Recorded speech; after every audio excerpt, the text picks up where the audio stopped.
जिन वीर तुर्कों के प्रखर प्रताप से ईसाई दुनिया कांप रही, उन्हीं का रक्त आज कुस्तुनतुनिया की गलियों में बह रहा है। वही कुस्तुनतुनिया जो 100 साल से तुर्कों के आतंक से आहत हुआ, आज उन्हीं के रक्त से अपना कलेजा ठंडा कर 70,000 तुर्की योद्धा, उनकी लाशें बासफरस की लहरों पर तैर रही। तुर्की सेनापति 1 लाख सिपाहियों के साथ तैमूरी तेज के सामने अपनी किस्मत का फैसला सुनने के लिए। तैमूर ने विजय से भरी निगाहें उठाई और यज़दानी की ओर, इज्जत की जिंदगी मिले तो जिंदगी, तो गोल्कोफ वाले रोमानियों से कहीं सभ्य होते। तातार वाले पशु है। हाँ, मैं ऐसा नहीं कहता। तो तुम कहना चाहते हो कि खुदा ने तुम्हें ऐश करने के लिए पैदा किया है, लेकिन हम कहते हैं कि यह कुफ्र है। खुदा ने हम इंसानों को बंदगी करने के लिए पैदा किया है, और जो इंसान इन उसूलों के खिलाफ जाता है वो जहन्नुमी है, काफिर है। रसूल पाक हमारी जिंदगी को पाक बनाने के लिए आए थे, हमें एक सच्चा इंसान बनाने के लिए आए थे, हमें हराम की तालीम देने के लिए नहीं। और आज तैमूर ने इस दुनिया को इस कुफ्र से आजाद कर देने का बीड़ा उठा लिया है। कसम रसूल पाक के कदमों की। काफिर नहीं, जहन्नुमी नहीं, खूंखार नहीं, लेकिन कुफ्र की सजा हमारे ईमान में मौत के सिवा और कुछ भी नहीं। उसने तातारी सीपा सलार की तरह कातिल नजरों से देखा और अपनी तलवार खींचकर खड़ा, और तत्क्षण एक देव सा आदमी तलवार सौंपकर यज़दानी के सर पर आ पहुंचा। उधर तातारी सेना तलवार खींच कर तुर्की सेना पर टूट पड़ी, और दम के दम में हजारों लाशें जमीन पर पड़ी। जैसा वही रूपवान युवक जो यज़दानी के पीछे खड़ा था, आगे बढ़कर अपने को मुसलमान कहने वाले बादशाह, क्या यही तेरा इस्लाम है जिसकी तालीम का तूने बीड़ा उठाया है? क्या इस्लाम तुझे यही तालीम देता है कि तू इन बहादुरों का खून बहाए, जिनका सिर्फ इतना सा गुनाह है कि उन्होंने अपने रसूल और अपने इस्लाम की तामील की है? तू इन मुसलमानों को काफिर कहता है और समझता है कि तू इस्लाम की और खुदा की खिदमत कर रहा है। तो मैं तुझसे कहता हूँ कि अगर हम इस्लाम को नहीं मानते, अगर हम खुदा के सामने सजदा नहीं करते, तो फिर किसके सामने सजदा करते हैं? अगर तू हमें काफिर कहता है तो कौन मुसलमान है? हम काफिर ही सही, मगर तेरे कैदी तो हैं। तूने बड़ी बेरहमी से 70,000 तुर्कों को सुरंग में उड़वा दिया, उनके लाखों बच्चों को और स्त्रियों को अनाथ कर दिया। क्या इसके दरिया में अपने घोड़ों को नहीं उतारा, बल्कि इस्लाम को अपनी जड़ से उखाड़ कर फेंक दिया?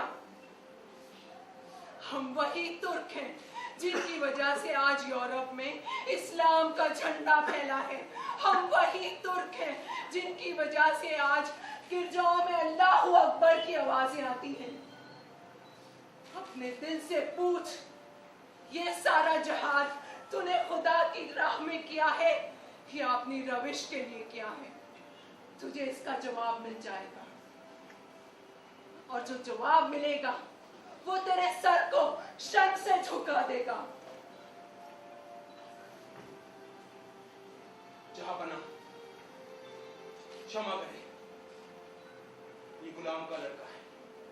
इसके दिमाग में एक फितूर चढ़ा हुआ है। इसकी गुस्ताखी माफ करें, मैं इसकी सजा झेलने के लिए तैयार हूं।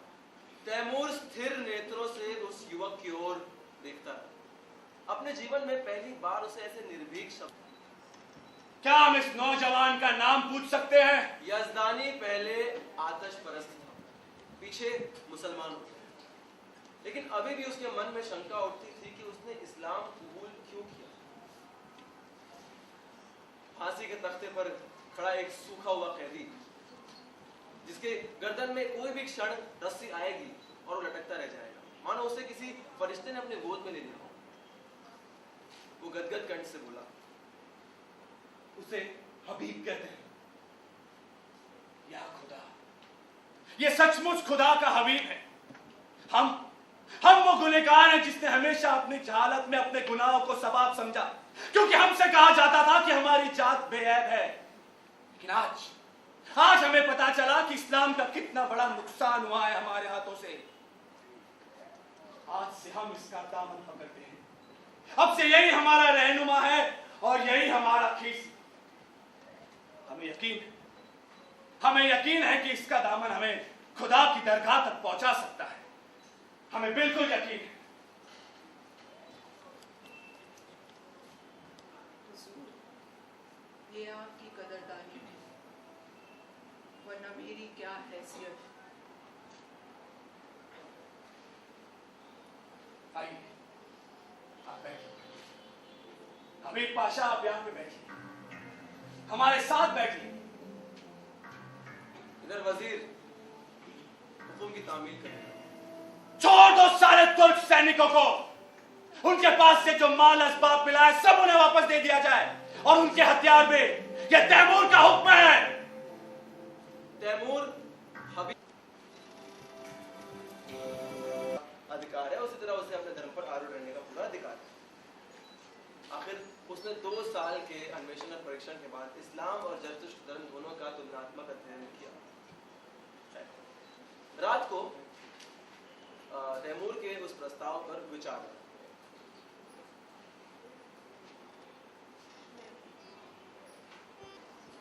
ठीक नहीं है। अगर मुझे अधिकार है तुमसे कहने का, तो मैं स्पष्ट रूप से तुमसे कह देता हूं कि तुम इस प्रस्ताव को अस्वीकार कर दो। आप तैमूर से क्या कहेंगे? जो तय हुआ है। मगर हमारे बीच तो कुछ भी तय नहीं हुआ। मैंने समझा तुम हमारी बात से सहमत हो। आप तैमूर से जाकर कह दीजिए कि मुझे स्वीकार है।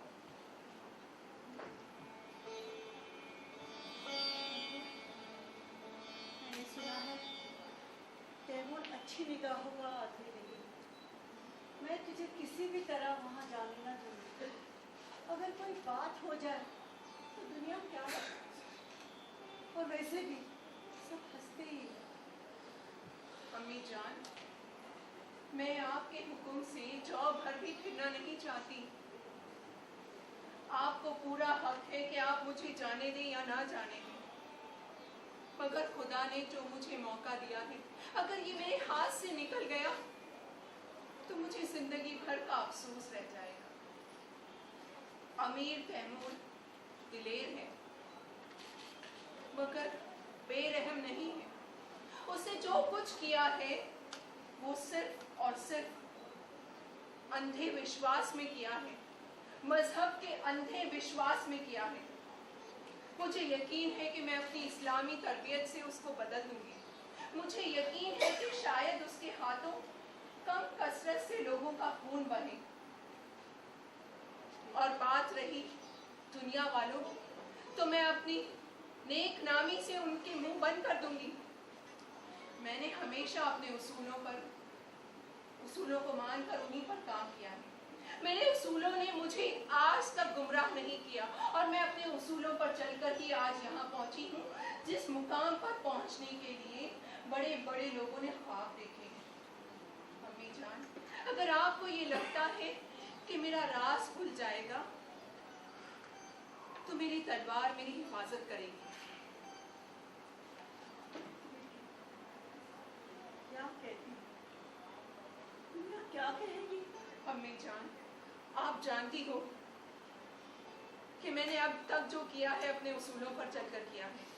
और रही बात शादी की, आप जानती हो कि मेरे उसके बारे में क्या ख्यालात हैं।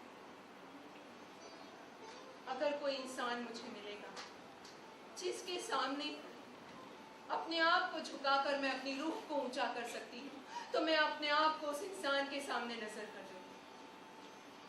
चलिए, फैसला हो चुका है। कदम नहीं, और जो लोग उसकी हाथों चलती इंसाफ की चक्की में पिस चुके हैं, वे लोग भी उसके लिए सद्भावना ही रखते हैं, क्योंकि वो इंसाफ को जरूरत से ज्यादा कटु नहीं होते। संध्या का समय था, राज्य कर्मचारी जा चुके, शमदान अगरबत्तियों की महक से खुशबूदार हो रहा। सहसा तैमूर आया।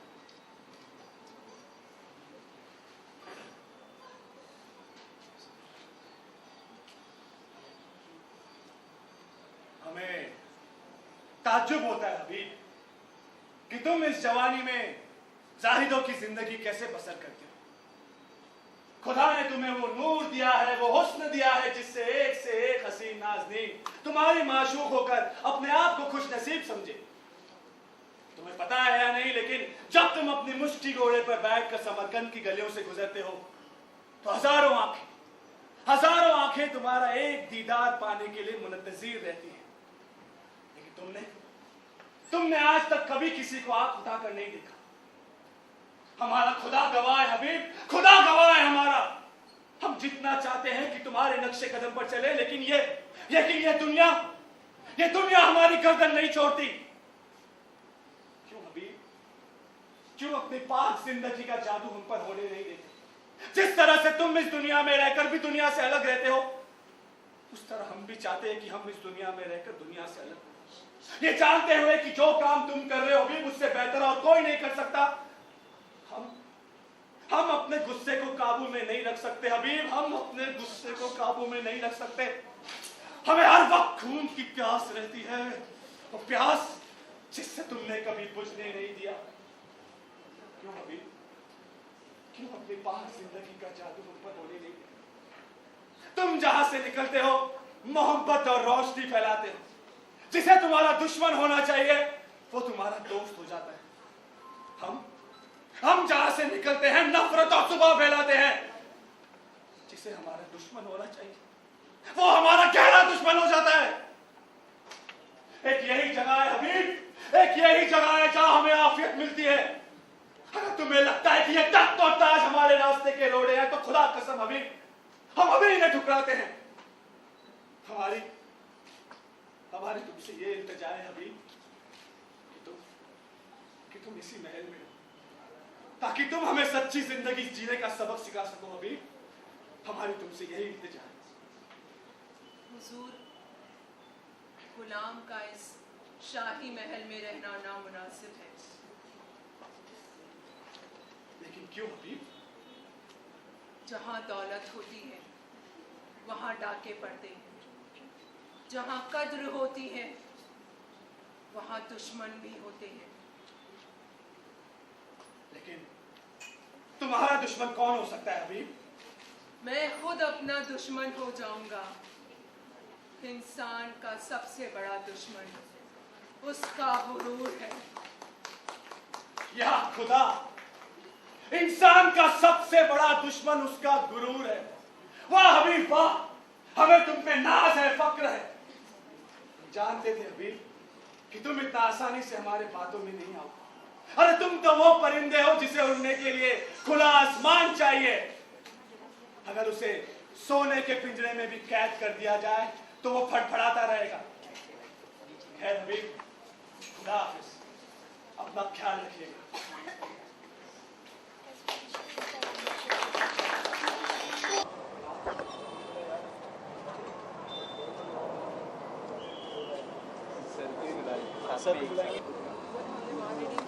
अगर हमने सब प्रॉपर किया होता तो ये बहुत अच्छा होता। अभी मैं तुझसे प्लेस कर रही हूँ, तू वॉच कर।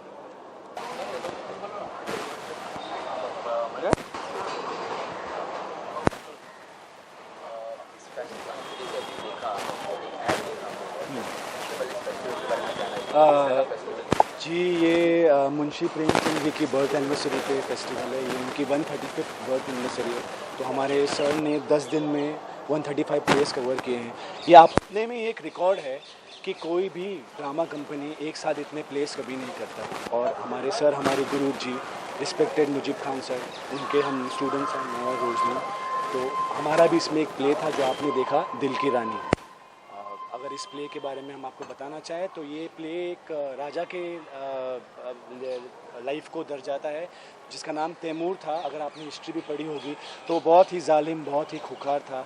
लेकिन उसके बाद जब हबीब, हमारी रोज़लीन जब उसके ज़िंदगी में आती है और उसके बाद उसकी ज़िंदगी में क्या चेंजेस होते हैं, वो एक कड़क और बेरहम इंसान से कैसे एक सॉफ्ट इंसान हो जाता है, एक ऐसा जालिम इंसान जिसके लिए जो मज़हब, उसका ही मज़हब सबसे ज़रूरी होता है, लेकिन हबीब आके सिखाता है उसको कि हर मज़हब एक जैसा होता है, हर एक को एक जैसी इज़्ज़त दी जाती है। तो ये प्ले के बारे में है। और एंड में प्ले में रिवील होता है कि हबीब एक लड़की है, लड़का नहीं, लेकिन ये सस्पेंस मुझे पहले से ही पता होता है।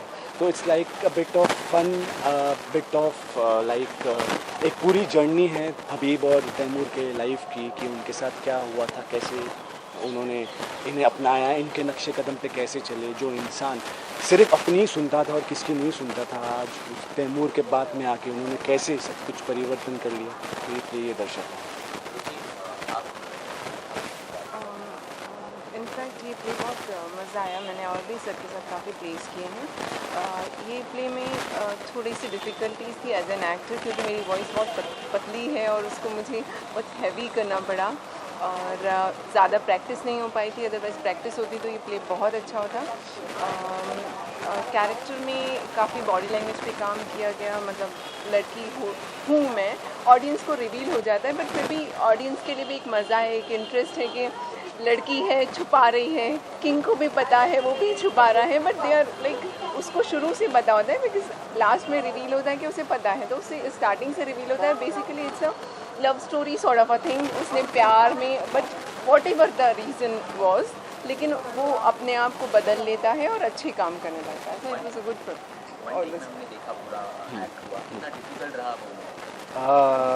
डिफ़िकल्ट तो नहीं था, मेरी को स्टार बहुत अच्छी थी। उन्होंने जहाँ वो गलती करती थी तो मैं संभाल लेता था, जहाँ मैं गलती करता था तो वो संभाल लेती थी। हालांकि प्ले हमने रिहर्स नहीं किया था, लेकिन हमने अपनी पूरी एनर्जी डाली थी और हमने एक दूसरे से प्रॉमिस किया था कि ये प्ले हमारा बेस्ट प्ले होगा और ऑडियंस ने बहुत इन्जॉय किया। वो रिपीट ज़रूर करेंगे और ऑडियंस ने जितना इन्जॉय किया वो तो शायद आपने रिकॉर्ड भी किया और आपने खुद अपनी आंखों से देखा। तो इस प्ले का हमने भी बहुत इन्जॉय किया, बिकॉज उसके पीछे ये भी चीज़ थी इन्जॉय करने की, क्योंकि हमें टाइम नहीं था। तो ये था मतलब बहुत प्रेशर में काम किया, बहुत प्रेशर में आके जल्दी जल्दी जल्दी अच्छा, बट बहुत हमें उम्मीद थी कि लोगों को प्ले पसंद आएगा, लेकिन इतना पसंद आएगा ये उम्मीद नहीं थी। और हम शुक्रगुजार हैं आप सभी लोगों के कि आपने हमारा नाटक देखा, पूरे ऑडियंस का, जिन्होंने इतना हर एक लाइन पे, हर एक पैराग्राफ के बाद उन्होंने क्लैप दिया। इससे और इज्जत और इससे और बड़ी चीज़ एक एक्टर को क्या चाहिए। तो इस प्ले का एक सबसे एक मशहूर में जो पैरा मैंने बोला था कि हम हबीब के सामने बोलना चाहेंगे, हबीब बस यूँ समझिए कि आप हमारी रूह को अपने साथ ले जा रहे हैं। हम ये कहना चाहते हैं हबीब कि हमें तुमसे इश्क है, वो इश्क जो आज तक हमें कभी किसी हसीना से भी नहीं हुआ। सच्चा इश्क क्या होता है हबीब, ये तुमने हमें सिखाया है। Wow, that's a good line. उस पे क्लैप दीजिए। सर आपसे जानना चाहूँगा, आप नारा से किरदार करते हैं जी, टेलीविज़न में कहूँगा बहुत सिंपल मीडियम है। अगर आप थिएटर में 1 घंटा बात कर सकते हो बगैर अटके, बगैर झिझ के, तो टेलीविज़न में तो हर एक, अगर 2 पेज का सीन है तो पहले आधा पेज हुआ, फिर आधा पेज हुआ, फिर आधा पेज हुआ, फिर आधा पेज हुआ। और हमसे सबसे बड़ी लिबर्टी ये है कि हमें रीटेक्स मिलते हैं। यहाँ पे जैसे कि आप देखें, हम भूल ही नहीं सकते, यहाँ पे हमको बोलना ही है, हमको जो कंटेंट है हमको बोलना ही है। लेकिन अगर आप टेलीविज़न कर रहे हो तो अगर आपने फंबल किया तो आपको एक रीटेक मिलता है उसके लिए, जो कि यहाँ नहीं मिलता। और ये जो रिस्पांस, वार्मिंग रिस्पांस है, वो जब ऑडियंस, अगर आपको टीवी की ऑडियंस बाहर देखती है और बोलती है कि नारद जी का रोल किया तो अच्छा लगता है, लेकिन यहाँ पे जो रिस्पांस अभी हमें मिलता है ये हमें एक और जोश पैदा कर देता है ज़्यादा, बिकॉज यू नो इंस्टेंट आपको रिएक्शन पता चलता है कि क्लैप्स आ रही हैं, पब्लिक हंस रही है, आपने जोक, आपने कोई कॉमेडी बोला, आपने कुछ रोमांटिक सीन पे स्माइल आ रहा है सबके फेस पे, तो वो एक 1-to-1 आपको रिएक्शन मिल जाता है, तो उसकी एक अलग ही मज़ा है जो आपको, जिसका फ़न आपको कहीं नहीं मिल सकता है। बिकॉज आप जब थिएटर करते हो तो आप एज एन एक्टर अपने आप को इम्प्रूव करते हो, प्लस आप बहुत क्लोज रहते हैं अपने ऑडियंस के साथ में, तो वो एक अलग ही फ़न है। तो मैं यहाँ पर हमेशा आती हूँ और आई थिंक थिएटर में हमेशा करना चाहूँगी। सेम ही आपको देखा है काफ़ी लॉन्ग और अब सीधा थिएटर में आते थिएटर में बहुत सारी कंट्रोवर्सीज हो गई थी, तो बहुत परेशान हो गई थी ऐसे कि चलो अब कुछ सीरियस एक्टिंग करके भी दिखाई जाए कि मैं एक्टर भी हूँ। सो ऐसे चलो थिएटर से शुरू किया जाए, बिकॉज अगर मैं थिएटर करती हूँ तो यहाँ पर मुझे कोई कंट्रोवर्सी नहीं होगी, मैं कुछ भी कर लेती हूँ, लोग इसको बिल्कुल साफ़ सुथरी एक्टिंग के हिसाब से ट्रीट करेंगे। बिकॉज यहाँ पर जो कपड़े भी मैंने अभी बीच में एक प्ले किया जो लिव इन रिलेशनशिप पे था, तो वो 135 इयर्स पहले अगर मुंशी प्रेमचंद जी सोच सकते हैं तो आज हम लिव इन रिलेशनशिप को इतना इजीली लेते नहीं, हम उसको एक्सेप्ट नहीं करते। जैसे वैश्या है एक प्ले, वो मैंने किया, फिर मैंने एक एक्ट्रेस प्ले किया, सब बोल्ड प्लेज मैंने किए। और ये सारी स्टोरीज़ 135 इयर्स पहले सेंचुरी बैक किसी ने लिखी है, किसी ने सोचा है, तो यू कैन इमेजिन कि मुंशी प्रेमचंद जी कितने ग्रेट राइटर थे जो आज हम एक्सेप्ट नहीं कर रहे हैं, वो लिख चुके हैं उस मतलब एक सेंचुरी पहले। So it was fun. Thank you so much. Can we wait for sir? आप अच्छे एक्टर हमेशा माने जाएंगे। जो एक्टर ज़बान ख़राब बोलता है, गलत बोलता है, माफ़ कीजिएगा, वो अच्छा एक्टर नहीं हो सकता और नहीं बन सकता। तो इस नाटक के ज़रिए ये भी कोशिश की गई है कि एक्टरों की ज़बान दुरुस्त की जाए, साफ ज़बान बोलें और ऑडियंस को एक तड़का, जैसे दाल में तड़का काम आता है, तो एक नॉर्मल कहानियों में ये कहानी तड़के का काम करती है। मुझे लगता है कि लोगों ने बहुत अप्रिशिएट किया है इस कहानी को, और ऐसी कहानियाँ पूरे फेस्टिवल में हमने 2-3 ही की थी, उनमें से एक कहानी जो थी ये दिल की रानी थी।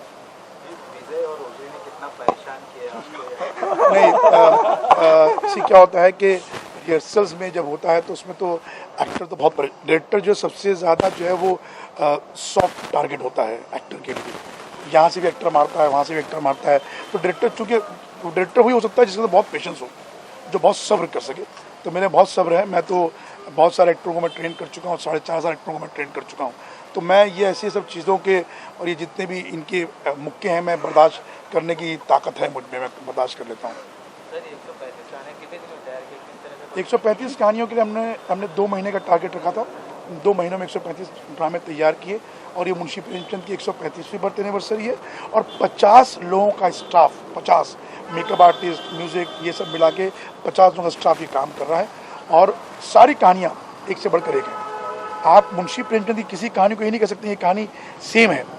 अगर आप दिल की रानी देखते हैं तो दिल की रानी के मुकाबले में एक ड्रामा और भी है, दुनिया का अनमोल रतन, वो अलग है, हालांकि वो भी बहुत हिस्टोरिकल प्ले है, लेकिन मुंशी जी ने हिस्टोरिकल प्लेस में भी इस बात का ख्याल रखा है क्योंकि कोई कहानी किसी से मैच ना करे। विजय सर ने तो कहा कि मैं जो कुछ हूँ आपकी वजह से, तो उनके बारे में क्या करें? सी विजय बदलानी मेरे पास जो है पिछले 4-5 साल से हैं, और मैं ये कहूँ कि इन्होंने अपनी एक्टिंग मेरे यहाँ सीखी है, तो ये गलत नहीं होगा कि पहला स्कूल जो था वो हमारी था जहाँ इन्होंने सीखा, और आज ये बहुत अच्छा काम कर रहे हैं। मुझे खुशी है, मैं बहुत खुश होता हूँ अगर मेरे स्टूडेंट अगर बाहर अच्छा काम करे, कोई कहता है कि आपके स्टूडेंट अच्छा काम किया है, तो मुझे खुशी होती है। और ये विजय बदलानी एक बहुत सिंसियर और बहुत ही डेडिकेटेड जो एक्टर होता है, वो उनमें से विजय बदलानी, इन रोजलिन है, ये लोग जो है वो बहुत डेडिकेशन से काम करते हैं। जब एक कोई प्ले लेते हैं तो उस पर बहुत मेहनत करते हैं, 24 कैरेट परफॉर्मेंस देने की कोशिश करते हैं।